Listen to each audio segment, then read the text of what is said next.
আসসালামু আলাইকুম। আমি advocate Sakib, Bangladesh supreme court এর একজন আইনজীবী। আমি বর্তমান বাংলাদেশের প্রেক্ষাপটে একটি বিষয় আলোচনা করতে চাচ্ছি, এটি খুবই গুরুত্বপূর্ণ একটি বিষয়।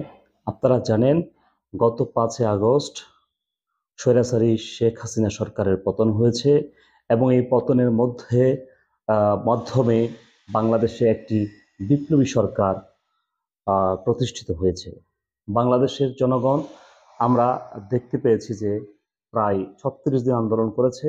ইতোপূর্বে বাংলাদেশের প্রধান রাজনৈতিক দল বিএনপি সহ বাংলাদেশের সকল গণতান্ত্রিক রাজনৈতিক দলের উপরে স্বৈরাচারী হাসিনা যে অত্যাচার, নির্যাতন, জুলুম, নিপীড়ন করেছে, সেই প্রেক্ষিতে বাংলাদেশের মানুষ গণতন্ত্রের জন্য আন্দোলন করছে। কিন্তু গত 17 বছরের আন্দোলনে এই খুনি স্বৈরাচারী শেখ হাসিনার পতন সম্ভব হয়নি। ঠিক গণ অভ্যুত্থান যখন হয়েছে, এই গণ অভ্যুত্থানের মাধ্যমে বাংলাদেশের ছাত্র জনতা যে শেখ হাসিনাকে বাংলাদেশ থেকে বিতাড়িত করতে পেরেছে, এই জন্য আমি বাংলাদেশের সকল ছাত্র জনতাকে জানাচ্ছি আমার পক্ষ থেকে আন্তরিক অভিনন্দন। আমি একজন আইনজীবী, আবার ছাত্র হিসেবেও বাংলাদেশের এই চলমান গণ অভ্যুত্থান আন্দোলনে আমি একজন সক্রিয় ব্যক্তি হিসেবে মাঠে ছিলাম। আপনারা জানেন, এই স্বৈরাচারী শেখ হাসিনাকে বাংলাদেশ থেকে বিতাড়নের জন্য অনেক অত্যাচার সহ্য করতে হয়েছে।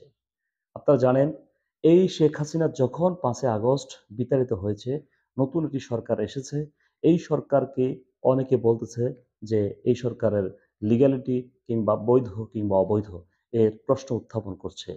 তারা বলছে এখনো নাকি শেখ হাসিনা সরকার নাকি প্রধানমন্ত্রী নাকি আছে। আপনারা জানেন, 2024 সালের 5ই আগস্টের দুপুর 2:30 থেকে এই বাংলাদেশ থেকে শেখ হাসিনা সরকারের অবস্থা বিলীন হয়ে গিয়েছে। শেখ হাসিনা পালিয়ে গিয়েছে, তার পতনের মাধ্যমে আমরা নতুন সরকার পেয়েছি। এখন প্রশ্ন হচ্ছে যে শেখ হাসিনা বা তার ছেলে কিংবা তার দলের লোকেরা যে দাবি করছে এই যে শেখ হাসিনা সরকারের প্রধানমন্ত্রিত্ব এখনো নাকি রয়ে গেছে। আপনারা এই দেখতে পাচ্ছেন যে এটি বাংলাদেশের সংবিধান। বাংলাদেশের সংবিধান অনুযায়ী একজন প্রধানমন্ত্রীর পদ কখন শূন্য হবে সে বিষয়ে আলোচনা করা হয়েছে। বাংলাদেশ সংবিধানের আর্টিকেল 57 অনুযায়ী প্রধানমন্ত্রীর পদ শূন্য হবে যখন তিনি স্বেচ্ছায় রাষ্ট্রপতির নিকট লিখিত পদত্যাগপত্রের মাধ্যমে তিনি পদত্যাগ করলে তখন তার পদ শূন্য হবে।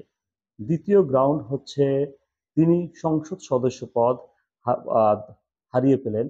তৃতীয় নম্বর গ্রাউন্ড হচ্ছে তাকে যে সংসদ নির্বাচন করেছে সেই সংসদের সংখ্যাগরিষ্ঠ সমর্থন তিনি যদি হারিয়ে ফেলেন, তখন তিনি পদশূন্য বলে গণ্য হবেন, অর্থাৎ তিনি প্রধানমন্ত্রী থাকতে পারবেন না। কিন্তু সংবিধানের 57 আর্টিকেলের 3 সাব আর্টিকেল অনুযায়ী বলা আছে যে পরবর্তী প্রধানমন্ত্রীর দায়িত্ব ভার গ্রহণ না করা পর্যন্ত পূর্ববর্তী অর্থাৎ যিনি রিজাইন দিচ্ছেন তিনি তার পদে বহাল থাকবেন। এটি হচ্ছে একেবারে ইন জেনারেল। যখন সাধারণ একটা প্রসেস সৃষ্টি হচ্ছে, প্রধানমন্ত্রী পদত্যাগ করছেন কখন, তিনি যখন পদত্যাগ করবেন স্বীয় পদত্যাগের মাধ্যমে তার সদস্যপদ বাতিল হচ্ছে অথবা তিনি সমর্থন হারিয়ে ফেলছেন। এই তিনটি গ্রাউন্ড যখন তিনি প্রয়োগ করতে এই তিনটি গ্রাউন্ড যখন দেখা যাবে, ঠিক তখনই এই আর্টিকেল 57 প্রযোজ্য হবে। কিন্তু বর্তমান যে অন্তর্বর্তীকালীন সরকার বা বিপ্লবী সরকার প্রতিষ্ঠা হয়েছে ডক্টর ইউনূসের নেতৃত্বে, তার লিগ্যালিটি এবং এই প্রধানমন্ত্রী পদের অবসান হয়েছে কিনা সেটি যখন উত্থাপিত হচ্ছে, তখন বাংলাদেশের জনগণ একটি কনফিউশনের মধ্যে আছে যে আসলে কি শেখ হাসিনা কি এখনো প্রধানমন্ত্রী আছেন। এই সংবিধান অনুযায়ী প্রধানমন্ত্রী শেখ হাসিনা থাকার কোনো প্রশ্নই আসে না। একেবারে ডিরেক্টলি বলতেছি যে বাংলাদেশের এই সংবিধান অনুযায়ী শেখ হাসিনা আর সংবিধান অনুযায়ী প্রধানমন্ত্রী নাই, নাই এবং নাই। আপনারা জানেন, যখন তত্ত্বাবধায়ক সরকারের বা অন্তর্বর্তী সরকারের দায়িত্ব গ্রহণ করতে যাচ্ছেন প্রফেসর ডক্টর ইউনূসের নেতৃত্বে অন্তর্বর্তী সরকারের উপদেষ্টাগণ, ঠিক তখনই রাষ্ট্রপতি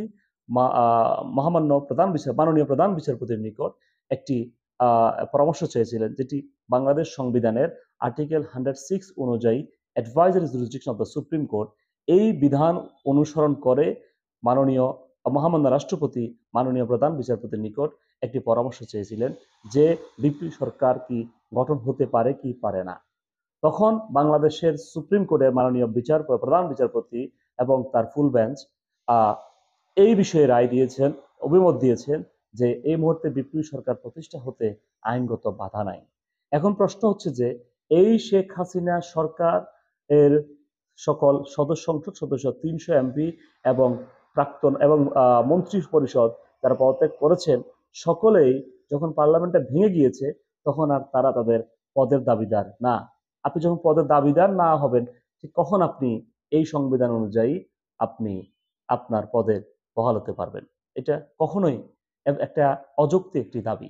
দ্বিতীয়ত বলা হচ্ছে যে এই সংবিধান অনুযায়ী তিনি তার ফেরত আসার সুযোগ আছে।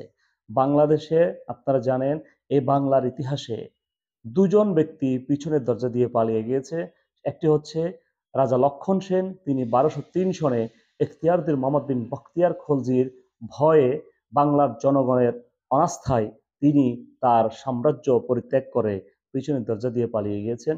ঠিক 818 বছর পরে, মনে রাখুন, 818 বছর পরে বাংলাদেশ থেকে খুনি স্বৈরাচারী শেখ হাসিনা পলায়ন করেছে।